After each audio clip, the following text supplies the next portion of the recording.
3 షిఫ్టుల పని ఎవరైనా చేస్తారు అనంటే టక్కున గుర్తొచ్చే పేర్లే మలయాళం స్టార్లు పేరు మమ్ముట్టి, మోహన్ లాల్ వంటోళ్ళు ఇప్పటికీ 3 షిఫ్టుల పని అయితే చేస్తూ ఉంటారు. ఇక ఏడాదికి వీళ్ళకెళ్ళి 6 సినిమాలైనా ప్రేక్షకుల ముందుకి తీసుకొస్తారు. ఇక ఇది ఇప్పటి నుంచి ప్రారంభమైనదే కాదు, గత కొన్ని దశాబ్దాలకెళ్ళి ఇది ఆచారం అనేది కొనసాగుతూనే ఉన్నది. ఇక మళ్ళా ఇప్పుడు తండ్రికి తగ్గట్టుగానే మమ్ముట్టి తనయుడు దుల్కర్ సల్మాన్ గిట్లా 3 షిఫ్టులు పని చేయాలని అప్పుడప్పుడు ప్రయత్నిస్తుంటాడు అన్నమాట. అంతేకాకుండా ఇప్పుడు మళ్ళా తెలుగులో 3 షిఫ్టులు చేసే స్టార్ ఎవరు అనంటే అప్పట్లో సూపర్ స్టార్ కృష్ణ పేరే వినబడుతున్నది. ఇక ఆ తర్వాత జనరేషన్ అంటే చిరంజీవి, అట్లనే రజనీకాంత్ లాంటి వాళ్ళు ఇక వాళ్ళ కెరియర్ ఆరంభంలో ఇట్లా 3 షిఫ్టులు చేసిన సినిమాలు అయితే ఉన్నాయంట.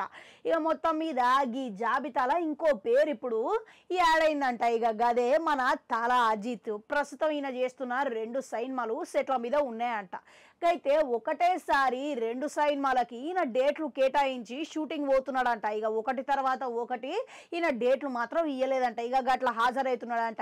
రోజుకి ఈయన 22 గంటల పాటు షూటింగ్ కి హాజరవుతున్నాడంట. ఇక అంతే 3 షిఫ్టులు అనే చెప్పుకోవాలి.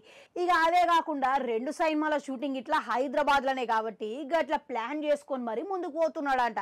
ఇక అవసరం మేర షూటింగ్ వేరే ప్రాంతాలలో జరుపుకున్నా గానీ ప్రయాణం చేసి మరి ఆయన హాజరవుతున్నాడంట. ఇక చూసిరా ఇటువంటి సమయంలో ఆయన నిబద్ధత ఏంది అనేది బయటపడ్డది. ఇక దీని గురించి అభిమానులు కూడా మస్తు హర్షం వ్యక్తం చేస్తున్నారంట. ఇక మొత్తం మీద చూసుకుంటే ఆయన నిబద్ధతకి తగ్గట్టుగానే సినిమాలు సూపర్ హిట్ కావాలని కోరుకుంటా మళ్ళా కలుద్దాం.